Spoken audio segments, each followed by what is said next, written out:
Ladies and gentlemen, welcome back to another episode of the most delicious podcast on planet Earth, the Punchline Podcast.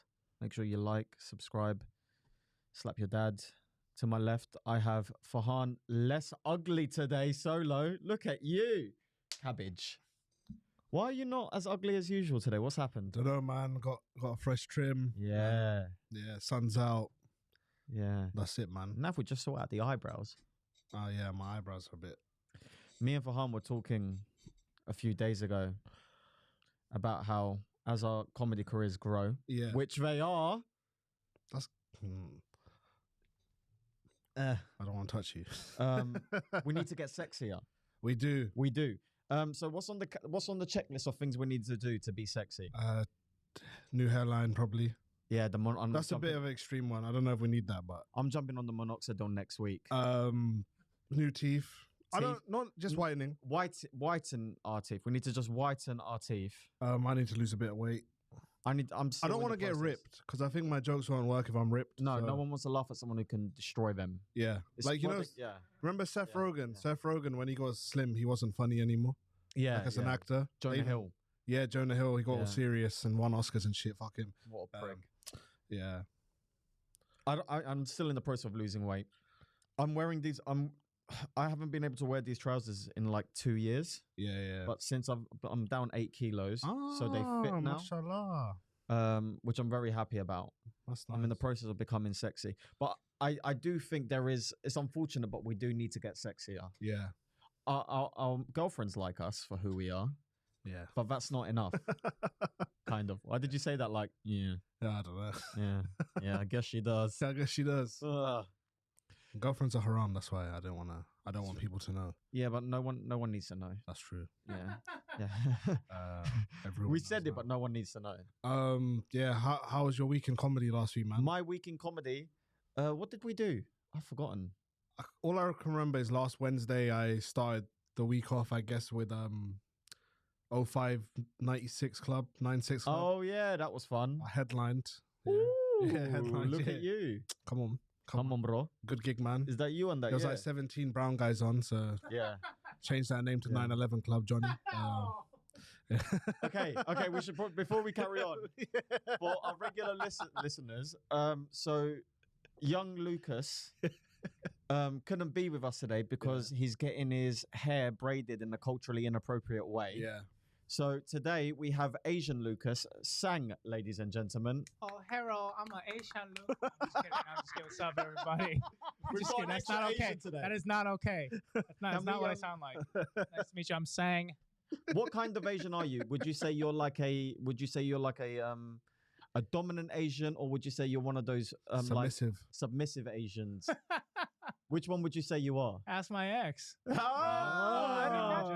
Just kidding. I'm Eastern Asian, so I guess that makes me subservient because of filial piety and Confucianism. Nice. South Korean, to be more specific. Nice. What do you think of the North? Well, I mean, am I really South? I'm a spy, baby. Who knows? That would be sick if you were a spy. No, you know what's messed up is when I first arrived to this country and I decided to do comedy, on the day that I decided to do comedy, the Queen passed away. So everyone kept calling me a spy and everything. Yo, bosseo. Huh? Yo, bosseo, is that? Yeah, dude, that means like hello when you pick up the phone. Did you just call him, did you just say yo pussy hole? That's actually how you say it. But yeah, no, it sucks. I mean, you're just born into a random location, didn't do anything, and like you have to serve your country, and pretty much, yeah. Do you feel like Oh, did you have to do the military thing? Yes. No way. Have you done it yet? Oh, it's been completed years ago. How old are you? 3 years. I'm 28. 28. Nice. It's 3 years, right? It's 3 years. No, it's 2 years. I did 21 months, but now it's 18 months now. Bro, you had to do that shit for nearly 2 years. Yeah. You know, a couple MMA fighters from Korea had to do it. I know. Korean Zombie. Yeah. Superboy. Do Ho Choi, I think.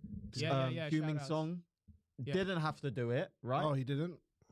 Because he got South Korea to the quarterfinals. He's like, something. Yeah. Oh, that was the deal. That's a good way to get out of it. Yeah, I'm not really searching about all the Korean MMA fighters, even though I should be. Do you want to go North Korea? Not really. Sorry? Do you want to go? Son's a footballer. Yeah. Do I want to go to North Korea? Yeah. Do you want to go? South Koreans are considered enemy of North Korean technically still. So if they were to step on North Korean soil without any proper context, I would be shot. Who was the last South Korean to go to North Korea? How often our does that last, happen? well, didn't really go to North Korea. We met at the 38th parallel. Our last president. Yeah. That place our Trump current went to. president. Yeah. Did they shake hands? Yeah, they shook hands. And Were they smiling when they shook hands? I think they were forced to smile, probably. That's so Welcome weird, to the man. Free Speech Podcast, guys. This Whoa. Whoa. um, I find that whole beef so intriguing. yeah. Yeah. So, how was the rest of your week in comedy, man? We had a fun weekend. We did. I wasn't meant to. I got the call from the boss at midnight. Yes. Dana was like, "Can you do it?" I was like, "Yeah, I'm down." And you did it. I did it. We had shows in Leeds and Manchester on the same day. Yeah.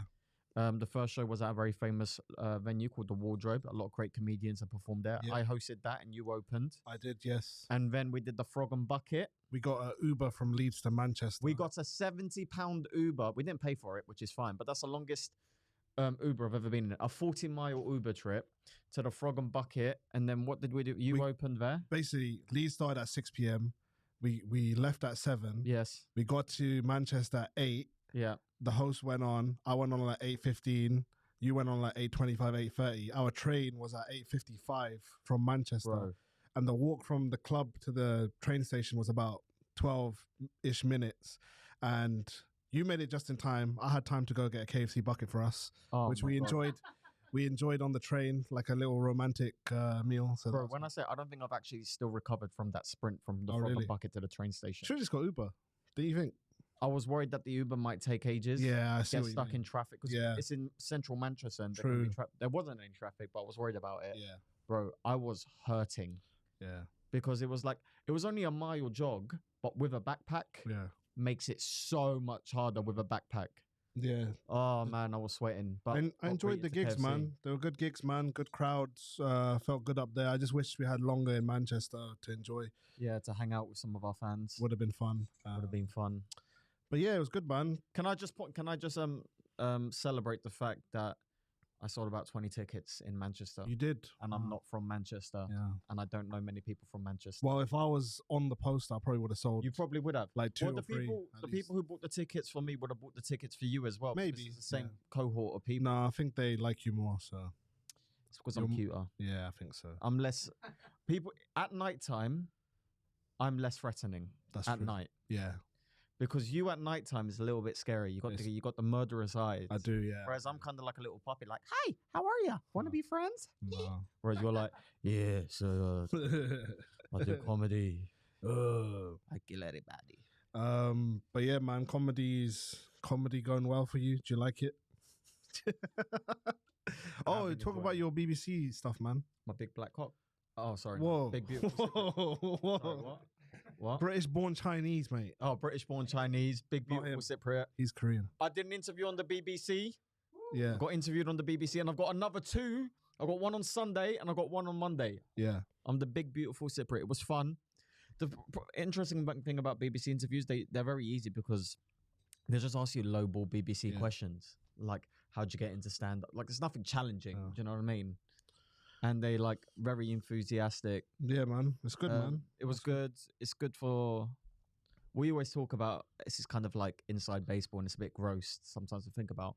But perception is key. Yes. So being able to post on your Instagram, look at me, I did a BBC interview. It does help you push up your price. Yeah. For shows and stuff. Because you can say, well, look... Don't tell them that. Exactly. Well, look, I'm important. I've done this, I've done that. Don't tell them the blueprint. People want me. That's the blueprint, kids. I'm starting to enjoy comedy again. I thought, I had a bit of a slump, but I was enjoying it. I like doing, the big gigs, but I also like doing the smaller gigs now. Yeah, I like. I know why you enjoy doing the small gigs. Why? It's the same reason why I enjoy doing the small gigs. Because open mic comedians treat us like we're Don Corleone. They do, yeah. You walk in, you're shaking hands, you're putting £5 notes in people's hands when you kissing shake babies. People it's ask good, man. Questions. But not just that, they inspire me too. I'm not gonna name any names because I don't want to gas anyone up. No, but a couple of them inspire me. It does sometimes when you see like a really good new comedian. It does go like fuck. Because I'm like, oh shit, that's like me when I started. I was writing quite a lot and smashing gong shows and doing competitions, and TikTok was doing well. So then I'm just like, yeah, man, I want to get back to that. So I started writing more again. So thank you to those open mic guys. You probably know who you are. If you don't, then that's on you. We I mean, we're still new comedians ourselves, but like we're talking about the new people. Yeah. I've kind of realized I can tell who's gonna be all right by the type of questions they ask. Yeah. Because some people, when then like, comedy's a hard thing to navigate when you first start. There's no like, it's not like the education system where there's a teacher who gives you the blueprint, you do your exams, and then you go university, blah blah blah. You got to work it out for yourself. And I find the inquisitive people, who are asking questions about progression and all that stuff, they're the ones generally who are going to push on quicker. It's true. You were very good at that when you first started. When I first met you, it was one of the reasons why I fell in love with you and slept with you on the first day. I knew who to kiss ass to. That was I had no clue when I started, and my attitude to it was, I tried to fuck off the open mic circuit, but then I realized I needed it. How's comedy going for you, man? Obviously, you've been doing it for a little bit in England now. How's it going? Yes. Good? Yeah, it's going excellent. I mean, at the end of the day, I'm just happy to get gigs. I don't really care about the size of the gigs. All I care about is getting a visa at the moment. So I'm just happy for anything in general. I think I've seen you on Instagram. Oh, you have? Unless it's another Asian I've seen you gig a couple of times, man. I like the beatboxing shit. It's good, man. Oh, thank Fun, you. man. Farhan and I, we met through a gig at Surbiton Flyer. That's I think I said to Farhan, maybe I said it to you. I think I saw a clip of you, and I said to someone, you would one day be very good at hosting a TV game show. Oh yeah, you did know what's say that. Messed up is people say that I'm a better MC than a comic sometimes. Really? I mean, people say that about a lot of people. You have a. When I saw the clip of you, I was like, you have a good one presenter. Ladies voice. and gentlemen, let's get started. Perfect. And you're also, well, I don't know if you're always like that, but from the clip I did, so you were well put together on stage as well. Oh, thank you You were very dressed much. quite sharp. The hair was on point. Thank you. It's that army style. That's it. That army. That's it. Looking like a sexy Kim Jong-un. Yeah, dude, that's my opening joke, baby. Is it? Is that what you say? Well, I mean, I remember. I literally start off all my shows like, "What's up? It's your favorite dictator in the building." That's like my opening joke. Yeah. You know what's the beautiful thing about comedy, right? Yeah. And also a downside. Comedians have a very high threshold. Of hearing wild shit, because we're just around comedians all day. You're hearing people set, and people are saying wild stuff, and we're all just laughing at it. Yeah. So when you get around quote unquote civilians who aren't used to hearing that stuff and have been trained by the corporate system to be professional, normal people, right, for lack of a better term, sometimes you forget that they're not used to hearing wild shit. So you say wild shit, and they're like, "Bro, whoa." Yeah, like when you call my dad ugly. Yeah, and they can't. His dad is so ugly. Such an ugly guy. So I called his dad He's ugly, not that right? ugly. He's a good-looking man. His face, right? Let's He was tell the story. He was good-looking in 1975. Okay. A long time ago. Even your mum. So basically, I'll tell you the full story, right? Okay. So his dad is ugly, objectively, right? Scientifically ugly guy. Yeah. Your dad is Yeah. Okay. I'm getting to that bit. No, it's fine. I'm getting to that bit. And his friend messaged him saying, "Yo, bro, I wouldn't let your friend just call your dad ugly." And he goes, "Yeah, but to be fair, I mock his dad for having cancer." Oh, right. Yeah. I didn't say it. He does mock my dad for having cancer, but that's okay. I didn't mock because him. Whether you mock my dad for having cancer or not, right? The guy's still got cancer, innit? Did he say because of all the shisha or something like that? Or? My dad doesn't smoke shisha, but that would probably do it. I mean, What has he got? Throat cancer. Yeah, but that's from Too much dick. Too much dick. I've got a joke about my dad having cancer that my dad likes, but I told him the joke while he was in hospital, and the guy next to him, who possibly also had cancer, wasn't really feeling it. Tough crowd. Yeah. I understand that because people will get offended on your behalf about personal stories and anecdotes as well. Exactly. So they don't have the higher caliber of tolerance that most comedians do. Yeah, absolutely. What were we meant to talk about again today? We went on a mad tangent. I mean, there's not. Should we start off with Francis Ngannou? I think so, yeah. Okay. It's the biggest news story of the week, friends. Shall I Isn't it funny go on. how Ngannou announced his PFL shit on Tuesday and then on Monday, and then Tuesday. Yeah, so Francis announces PFL stuff on Monday, and then on Tuesday, UFC just goes mad on news. Dana wasn't having UFC were doing that on purpose, bro, because they did their breaking news announcement just last week. He did another one. Yeah, he did another one. Yeah. Yeah. How often? They never do that. No. He did 2 of them on back-to-back days. Yeah. I think they're trying to bury that news. story with releasing their own story. UFC PR is good, man. Very good. Because now PFL is gonna be like, oh, we got the best heavyweight in the world, and then Dana's like, do you know what we got? We got the BMF belt, Gaethje, Dustin. We got Alex Pereira fighting. We got Sugar Sean, Aljo. we just got like one of the most like 2 stacked cards. It's and like I'll be honest with you, all massive news, still not enough to bury the news. I'm checking something while I'm talking because Chael Sonnen was very critical of Francis Ngannou. So since the news has been coming out, I've gone on Chael Sonnen's YouTube page every single day to check if he's responded to it yet. He still hasn't responded. Okay. He still hasn't responded because people were saying Ngannou made a mistake, that he should come crawling back to... They used Conor McGregor talking about it in the PFL advert for announcing Ngannou. Did you see it? No. So they used Conor McGregor saying something like, what's Francis doing? Like, you know, like... Oh, okay. And like, you know, and then there's like scenes of Francis training and making deals and coming with private jets and stuff. Right? I think do you think it's a bad idea for him? No, it's a great idea for him. Great idea. He's got exactly what he wanted. Okay. Someone made the point. He would probably make better money if he fought for one fight for fighting John Jones. But this feels like in the long term, he will make much more money because he's like the chairman of PFL Africa or some shit like that. Oh, okay. Which gives him a guaranteed salary. Yeah. Which is something he wanted. He can go do boxing. Yeah. Whenever before he joins the PFL, so he can still get a boxing fight in, and by some miracle he can get an interesting and big one. Right. That alone will probably make him 5 to 10. I hope he does well, man. But it's just the thing I always look back to is legacy, innit? Yeah. Like his legacy was, you know, UFC champ, but he never crossed Stipe in terms of most title defenses. He never got the Jones fight. So people are always going to say like, oh, what if Francis stayed? He could have, you know, become like a UFC Hall of Famer. I agree with that. But at the same time, this whole deal makes him a trailblazer as well. Yeah, true. Because let's be honest with it, right? And I love the UFC. Yeah. Right. I love everything about the UFC. Yeah. Not everything. I love a lot about the UFC. However, at the moment, it looks like Francis Ngannou is the first person to go to war with the UFC and win. Well, we'll see how well it goes. Because if he goes to PFO and loses, then he's going to look like an idiot, right? I'm not saying he's going to lose, but you never know. No. You never know what could happen. But the deal he's got, like a minimum, he's got a minimum he earns. He gets 50% of the pay-per-view income from PFL.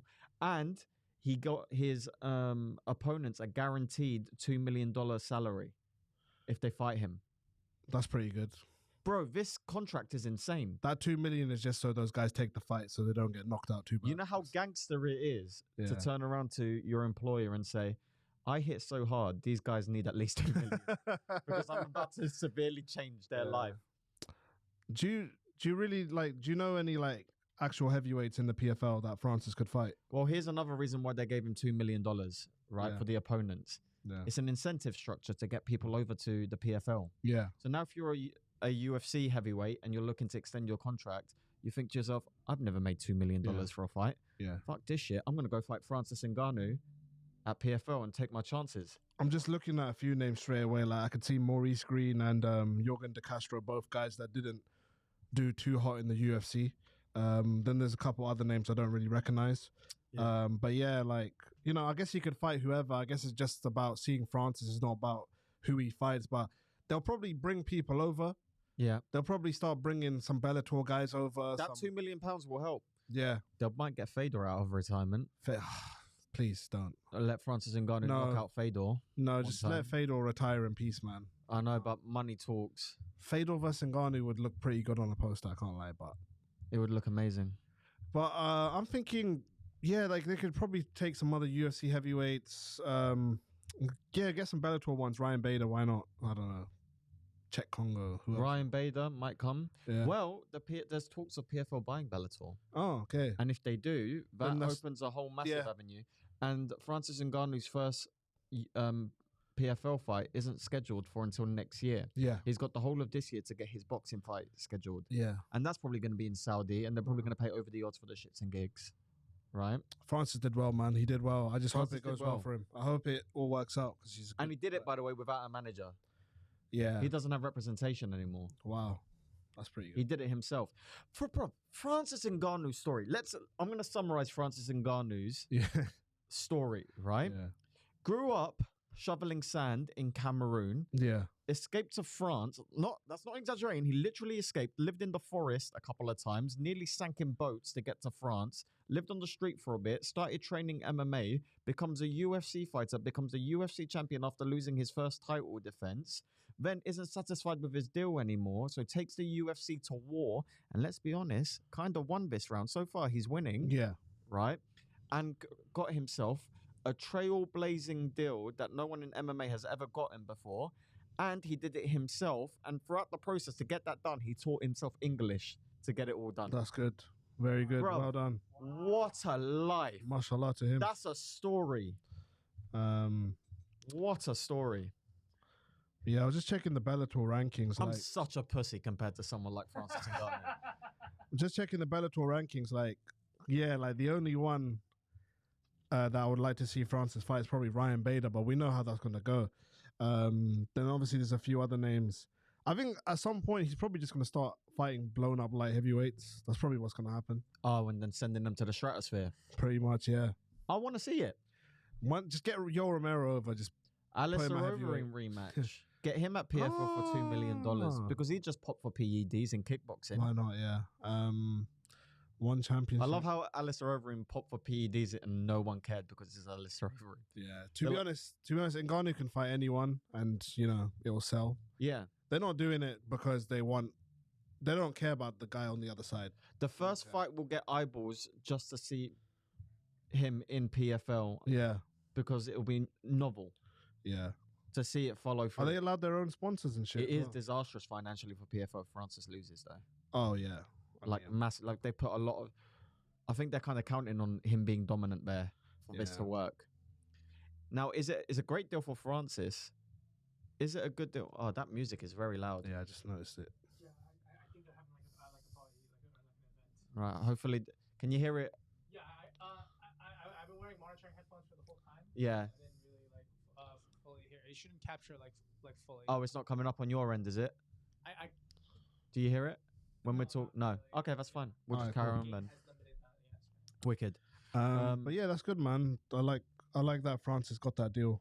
Is it a good deal for the PFL? Or do you reckon they've invested way too much in this? They're just hoping it pays off. Yeah. They're hoping he starts knocking guys out, getting the clips in. Yeah. They are burning money. They got a lot of stuff going on, man. They got the Jake Paul stuff. They got Francis. They also got that Doombay guy as well, right? So, yeah, they just signed him. So that kind of went under the carpet because of the Francis deal. Yeah. Can you So what they're gonna do is they're trying to create the Champions League. Oh, okay. Of MMA. So they're gonna have regional leagues all around the world, which is why Francis being the chair of PFL Africa is a big deal because it'll be regional. And I think they said the initial countries that are going to be involved are Senegal, Cameroon, Nigeria. The biggest fuck you to the UFC they could do is like PFL putting on a PFL Africa. If they put that event on before UFC, like Bellator went and did Hawaii before UFC could get there. Yeah. So if they go do PFL Africa with the Ngannou headlining, then UFC's going to look kind of stupid. The reason, and one smart move of getting Francis involved in PFL Africa is you're not gonna nick the market in the US and Europe from the UFC. No, that's not. That's how One Championship's doing so well. Yes, they've got their own territory. But they've now built their fan base in America, and they did their first event with Mighty Mouse. So if people go by it that way, is One Championship bigger than the UFC in Southeast Asia? It's possible, man, because they do way more events. Yeah. I'm not sure about the numbers, so I can't say anything, but probably it must be because UFC does 1-2 events a year, if even that. Probably since COVID, nothing. If PFL can dominate the African region, I mean that's a huge region, and there's a lot of developing countries there. Yeah, the thing about UFC is they've only got one or two, Chinese fighters or Korean fighters, whereas One Championship has a whole roster. The only problem with that is the UFC have the true African king. That's Dricus. True. Oh, Dricus, yeah. Dricus, the true African king. Yeah, fuck that guy. But yeah, let's talk about those fight announcements. So, after Ngannou announced that news, UFC came out with some big news, some big fights. Starting it off, Dustin Poirier, Justin Gaethje 2 for the BMF title, headlines UFC 291. What are your thoughts? Did this fight need to happen? I think the fight needed to happen. Did it need to be for the BMF title, or did they just put it on just to sell a pay-per-view? To sell a pay-per-view. Yeah. They're just adding more. I can't lie, the fight card is disgustingly stacked. Let's go through it. It is so we got Gaethje Poirier, 5-round main event. We got Jan Blachowicz versus Pereira. Oh, fun. Yes, and then we got Costa versus Ikram Aliskerov, that guy who got that filthy knockout the other day. Tony Ferguson still doing the damn thing versus Bobby Green, who's still doing the damn thing. Michael Chiesa versus Kevin Holland. Wonder Boy versus Pereira, the other Pereira. And Derek Lewis versus Rogerio de Lima. If Jan beats Pereira, he should definitely post some sort of meme of him standing over Adesanya and Pereira and saying, "I'm their daddy." Yeah, but then if Pereira beats Jan, then Pereira beat the only other guy that beat Izzy. More story for when if there is another match between Izzy and Pereira, it's looking like it will happen. I light heavyweight. The best case scenario for Izzy is Pereira becomes a light heavyweight champion. Yes. And then goes up and challenges him for his that. pathway, I guess, is beating Jan, and I'm pretty sure they'll just give him a title shot off that. Yeah. But does he beat Jan? I don't know. If Jan starts using the wrestling, then it'll be tough. Jan is intelligent enough to do that as well. But the thing is, Alex Pereira's got some filthy kicks, man. And we've seen, Jan struggle against good strikers like that. He got blitzed by what's his name, Thiago Santos. Yeah. But yeah, I think if Alex wins versus Jan, he should get a title shot. If he does win or not, I don't know. Then obviously we're gonna have Jamal Hill versus Yuri, and sorry, I got a bit distracted. But yeah, I don't know what's going on. Yeah. If Alex Pereira beats Jan and then gets a title shot, right? This Donny has had such a privilege run in the UFC. Yeah. Talk about Dana White privilege, innit? Yeah. Like massive Dana White privilege. Well, do you know what? I don't mind because he had such an established career outside the UFC and kickboxing. Good combat sports career. But yeah, if he does win, he should get a title shot, I believe. Jamal Hill, Yuri winner. That'll be a good fight. And then yes, if he does win the light heavyweight belt, let's do that Izzy trilogy there. Let's see if Izzy can get double champ status. That's the perfect scenario for Izzy, right? Perfect scenario, man. But yeah, that's a really good fight. It's a really good card, man. But then yeah, Paulo Costa's fighting Ikram instead of Hamza like everyone thought. This is like this is the Diet Pepsi version of the Ikram's fight. very good, man. Yeah. But he did lose to Hamza, which is interesting. Ikram is definitely on roids, bro. But he looked good though in that last fight. But Paulo Costa versus Hamza not happening. Bit sad about it. But yeah, like we were talking about last week, where is Hamza, man? What's going on, man? They're wasting the guy. They're wasting him. They're wasting him. We thought he would be the type of guy who fought like 2-3 times a year, 4 times a year. There's something about him not fighting because of personal reasons. I don't know. Who really knows the truth? All I know is they need to get him back for Abu Dhabi. If they don't have him in October for Abu Dhabi, then something's wrong. Because why are you not fighting there? That's the one place you should be fighting. Yeah, we're wasting a superstar right now. We are wasting him. Already with the weight class thing, like we're wasting because he was ready for a welterweight title shot. Kevin Holland has fought 47 times since he's beaten up by Hamza. So it's Gilbert Burns as well. Yeah. Yeah. But yeah, man, I miss Hamza so much. Same. The UFC needs him back. Smash everybody, Brad. I smash everybody. I kill everybody. Sorry. He's not killing anyone at the moment. No. Oh, we got Tony Ferguson, Bobby Green. I hope that's Tony Ferguson's... What are we doing? I just want Tony Ferguson to have a nice send-off, man, because like from 2013 to 17, 18, Tony was the man. He hasn't was won good. a fight in 4 years. It's tough, man. It's tough. It's tough to win fights at that age. 4 years, bro. But he was winning fights for like 8 years in a row, man. But now it's 4 years in a row. I know, but that's how it goes. That's how it goes sometimes. Right. I'm still a Tony Ferguson fan, man. Still don't know what the fuck's wrong with him, but yes, he is. I mean, he's never gonna go back to what he was. That's done now. I mean, yeah, that's just reality. That's just like any fighter. So sad. it's just like he's in that category of like Donald Cerrone just doing the damn thing until the wheels fall off. But the wheels have fallen off. the wheels have fallen off, yes. I mean, Massively fallen off. the Gaethje fight, fair enough, that was Gaethje, yeah. Then obviously the I think Charles, he survived that. Just about. Yeah, and then Benil beat him up. Chandler Benil beat him up. Space. When Chandler sent into space, that should have been it. Yeah. Then they did the main event versus Nate Diaz. Got choked. Yes. Triangle? I can't remember exactly, but yeah. But yeah, after the Nate one would have been a good send off because like your main event, pay-per-view main event versus the other kind of guy. Yeah. That's a big fan favorite. Take the money and fuck off. I think the Bobby Green one, I mean, Bobby Green's a good boxer, man. I kind of think Bobby Green might box his head off.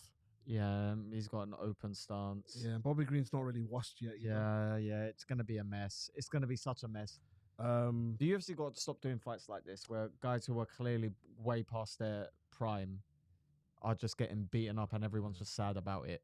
We got no one's going to enjoy that fight. I don't know. I really hate this. I really hate fights like this. No one's going to enjoy watching Tony Ferguson get his head kicked in. Yeah, I know. It's not going to be entertaining for everyone. So why are we doing it? Release him. Release him for his own good. Yeah. Like, do you know how mental it is when a guy is clearly slowed down because of the wear and tear to just keep throwing them back in there? The thing about UFC is like, would you, if you like Tony Ferguson and you know you're happy about what he's done for the company, wouldn't you rather? Because he's gonna fight anyway. Wouldn't you rather him fight in the highest level or go to like Bellator and fight some bum for like half the money? So like, I think UFC probably doing him a favor, I guess, because you know Tony Ferguson's gonna go to like Rising, one championship. He's gonna fight until he's like 50 years old, man. What do you think of the opinion of like yearly medical assessments, where the people in charge of the medical assessments can force you to retire from active competition? You can get barred from getting a license. I mean, I think it's probably a good idea, but then that's their livelihood. And not all of them have the ability to be analysts or have their own gyms and stuff. But it's so dangerous, man. It's dangerous, but you know, some of them like no choice. How often do you like see like a UFC fighter go into their 50s and they just seem okay? Nah. But then there's guys that do pretty well, like quite old, like Jim Miller's not too bad. Joe Lozon wasn't doing Matt too Brown bad. won. Matt Brown won, yeah. So it's what he said at the end of his fight though made me concerned. He goes, "I'm going to go until the wheels fall off," and I was like, "Don't go till the wheels fall off." Yeah. Do you want to be able to speak to your grandkids? What I think about these fighters is they should be in the, like, they should be fighting each other. Yes, there should be. Don't like do a Tony Ferguson versus Michael Chandler. Just do Tony Ferguson versus Bobby Green. Not too bad. Yeah. I mean, you know, it's a tough one. But yeah, like Matt Brown versus the guy he fought. I forgot his name. But yeah, whoever he fought, that was a fair fight. That was a fair fight, man. That was a fair fight. But yeah, they do that sometimes. But then they'll do like Jim Miller versus like Arman Sukarian. Like, why are you doing that shit? Yeah, don't do that shit to the guy. So yeah, just keep it. These young guys in their 20s roll you over. Yeah, fuck that shit, man. Yeah, just have the young guys fight the young guys. You know what was a bad one? BJ Penn's shit run. Oh man, that was the most. That's why I'm kind of numb to shit like Tony Ferguson now, because BJ Penn was my favorite fighter for years, and then it was probably the worst, and then he was getting knocked out by like security guards and shit. And imagine if this happened to Max Holloway. I think Max has enough shit to fall back on. You'd hope so. Yeah, I mean he's got his Twitch stuff. He's surfer dude. I don't think it's Yeah, because he's not even the type of guy to fight like... Because these guys also fight like 5 times a year. I don't think he's that type of guy. I think Max will be smart. I think Max will know what to do. But yeah, I hope that doesn't happen to Max. I don't ever want to see Max get knocked out.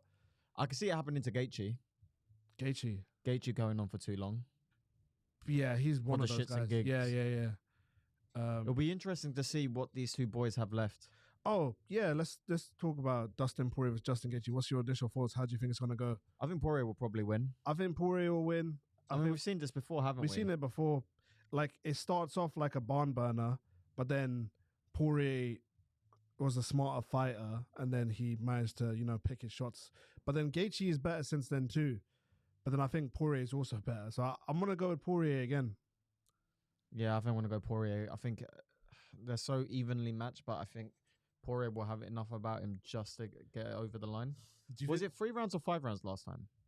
It was a 5-round main event, yeah. But it obviously didn't make it. I think Dustin Poirier won in the 4th round, I believe. But Dustin Poirier is obviously coming off that win over Michael Chandler. Yeah.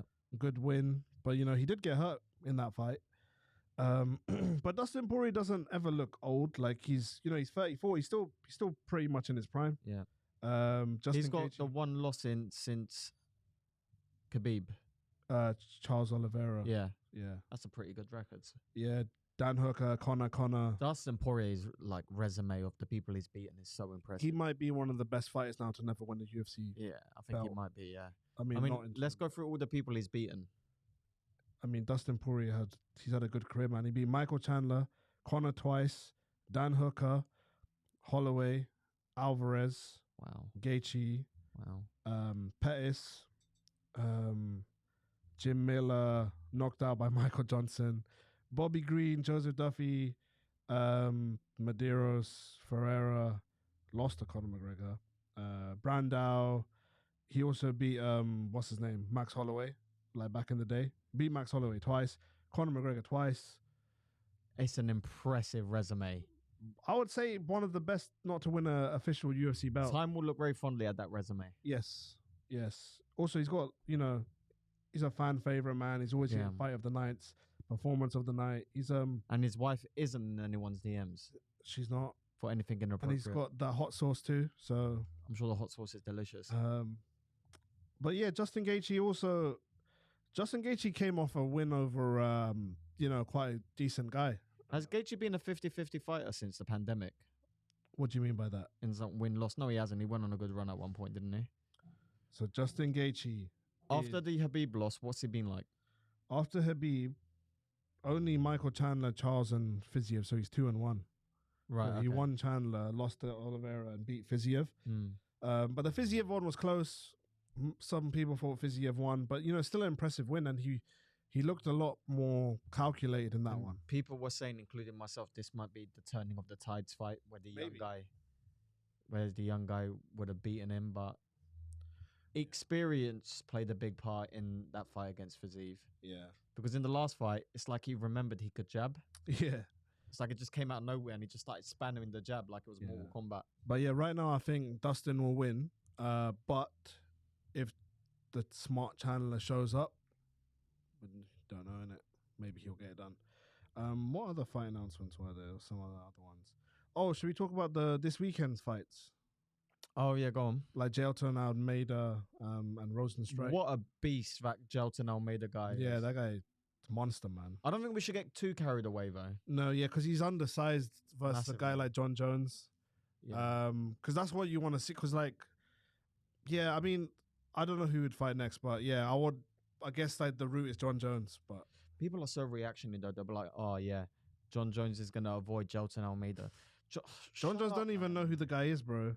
John Jones has beaten some of the best people in this sport. Let's look at the heavyweight ranking. He's not gonna be worried about people like that. Yeah, they said he was scared of Sergey as well and all that bullshit. So let's look at the rankings. John Jones, Gane, Sergey, Miocic, Blades, Aspinall, Tai, Jailton.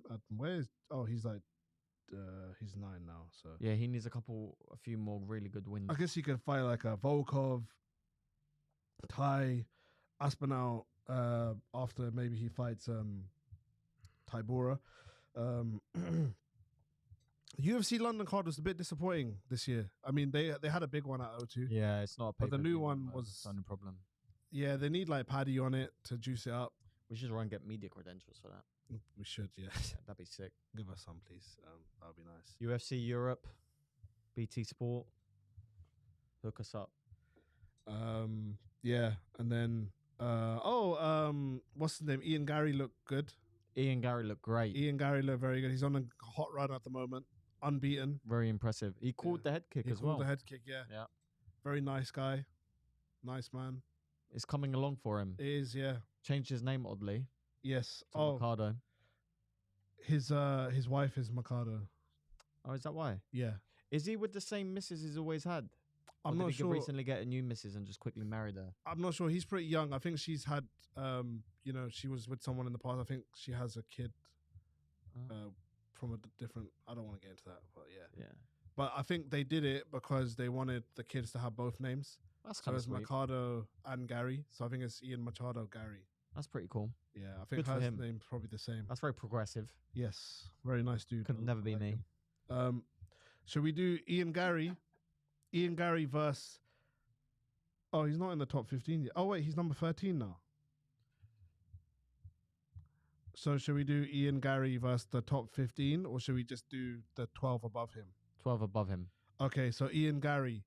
So just yes or no, yeah? Yeah. If he beats him or not. Ian Gary versus the top 15 at welterweight. Michael Chiesa, Beats him. Neil Magny, Beats him. Luque, Could beat him. Sean Brady, Beats him. Neil. Jeff Neal. Jeff Neal. Tough fight. Can beat him. Wonderboy, Can beat him. Shavkat, No. Gilbert Burns. Yeah. One Day. Hamza. Oh, he's not really there anymore. No. No. Bilal, No, not at the moment. Kobe, No, not at the moment. Usman, Definitely not at the moment. Leon. Definitely not at the moment. The thing is, most But of he's those, 25. yeah, most of them are older names, so Yeah. maybe one day. 25 is very young. He's very for young, so welterweight. before the TikTok fuckers start getting on us, Yeah. give him time.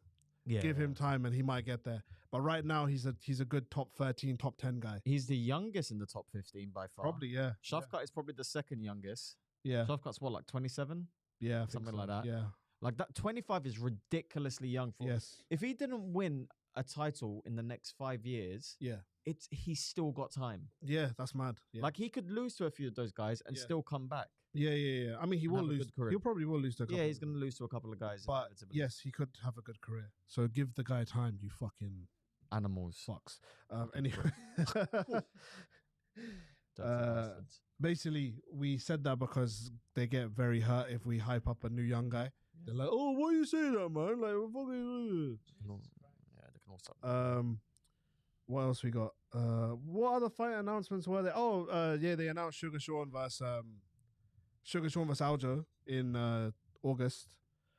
I know we discussed it last week, but yeah, well, what's your thoughts on that fight? I think Aljo probably has enough to do him. You think? Hold on to him, take his back, sing a song. You think? What do you think? I think if Sugar Sean from now until August trains the takedown defense every day and manages to, stuff the early onslaught, and look, he could land, man. He could get that 13-second Conor McGregor Aldo, but I think Aljo's probably going to do it. Sean's I had think a while off. He has, but if he's in the gym, then it's fine. Yeah. If he's, I can't talk. I'm not in the gym, but if he's like wrestling, he's training, for Aljo's awkward style. Like Cejudo said, the guy's so awkward. He wasn't prepared for how awkward he is. Yeah. Such an awkward fighter, man. Have you ever seen anyone that awkward before? No, like a guy who's got great jiu-jitsu but was also really good at kicking. Yeah. It's like a very random combination. He's got such a weird body, spindly style. Bro, the guy is chiseled. Yeah. Well. It's like there's not an ounce of fat on him. Nah. Like it's like you look at guys like that. It's like, have you ever enjoyed a meal? Do you know what I mean? Like, have you ever at any point just enjoyed a nice burger and chips? I want to say something. I like Aljamain Sterling. I like him. I like him too. A lot of people don't like him though. I don't know what's not to like. People find him a little bit cringy. Maybe, but everyone's a bit cringy. Yeah. The only thing I don't like is the Marab thing. I want them to fight because I'm a bastard. Henry Cejudo said he's going to fight Marab.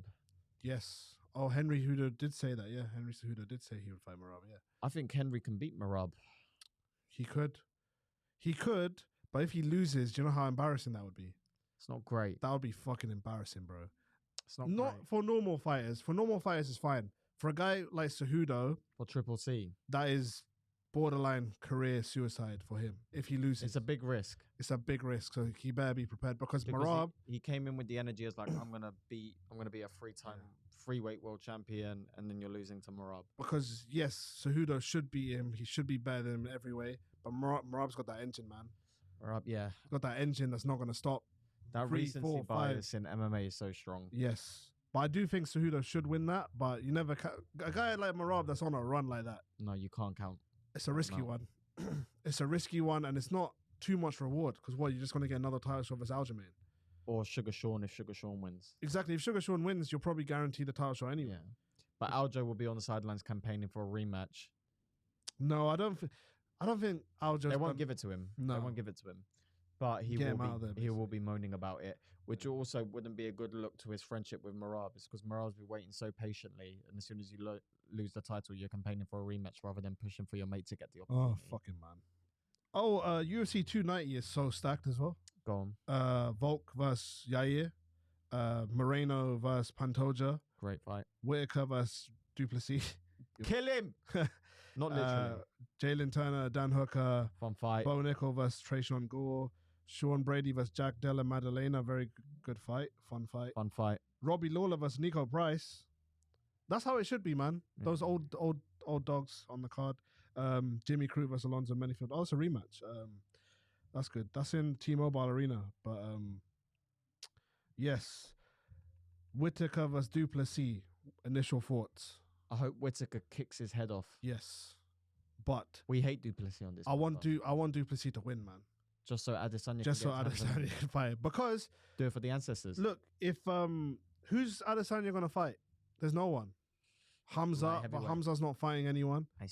But who's he gonna defend his belt against? Kamaru Usman. No. Let's do it. No. Duplessis, Whitaker, the winner has to get a title shot. I know Whitaker's it'll be the third one. It's a tough sell. But if Duplessis wins, yes, Adesanya, Whitaker, let's do it. Africa. I see what you're saying. That's a big one. The winner gets the keys to Africa. Yes, I guess. Yeah. But yes, that's the reason I want Duplessis to win. Otherwise, I hear you. I think it's a winnable fight for both guys, to be honest, because Whitaker is the better fighter, and what does Whitaker have left? Whitaker's looking a little bit chubby wob recently. Have you seen him in interviews? Yeah, but he always does, and then he always works out. Yeah, you type so. Whitaker, he's also got like 272 kids. He does, yeah. He's the most fertile man in Australia. He is, man. Yeah. Whitaker was Whitaker should win that fight. He's clearly the better fighter, but that thing about Duplessis is he's got this like zombie like chin. Like he keeps getting dropped. He's almost at the brink of getting finished. And then he just comes back and he just stops guys. And he's got good submissions as well. So it's a dangerous fight for Whitaker. I think Whitaker probably will pull it off, but you never know. But yes, it would be more exciting if Duplessis won. It would be. For the division. Should we wrap this up? Is there nothing else to talk about? I think we've got a good summary. And that music's getting progressively louder. Do you not want to talk about your Sorry, it's capturing a little bit, but it should be fine. Yeah. Let's just quickly talk about John Jones. John Jones and Francis went back and forth on Twitter. Did you see? I didn't see that. They were just like, I can't remember what he said, but they're basically just going back and forth. John Jones is like, you left the big leagues to join the shitty league. And Francis is like, why don't you come over here? And then... So there's basically just both talking shit. Yeah. Do you think that's the biggest fight to never happen? No. What is then? GSP and Silva. Yeah. I'd much rather that. That's recency bias. No, Francis and I would have rather saw that, but would it have been bigger, like pay-per-view wise, do you think? No, GSP and Anderson Silva would have been way bigger. You think it would be a bigger pay-per-view? Way bigger. Back then? Yeah, and now. Well, not now, obviously, they're both old as fuck. Yeah, it would have been bigger, bro. I don't know. I'm not sure. Way bigger. And, the pay-per-view model's a bit different now. But, yeah, I think that's a bigger fight. 100% it's a bigger fight. Yeah. You got two people on Mount Rushmore fighting each other. True. How much did the fans really care about Anderson Silva at the time? No, the fans cared, but the casual fans. Yeah. Like GSP was a draw. GSP would get like 1 million. Towards the end, yeah, Anderson Silva did cross over. Kids in my school knew who Anderson Silva was. True. Probably more than they knew GSP, Because GSP was a bigger draw in America. Highlight reel. He was a bigger draw in America, though. He was in Captain America as a villain. He was. Yeah. He was. That is true. Okay, yeah, let's wrap this bitch up, man. That is annoying. Ladies and gentlemen, thank you for coming to the Punchline Podcast. If you've come this far, Faham, what are you? Incel. Saying, what are you? Uh, You just have to say incel. okay, I'm an incel. Very good. Not you. Not you. Oh. No. We call our audience members incels if they've listened this far. Oh, okay. You're an incel. You are an incel. Pussy. And you're a pussy. It's true. Thank you for coming. And remember,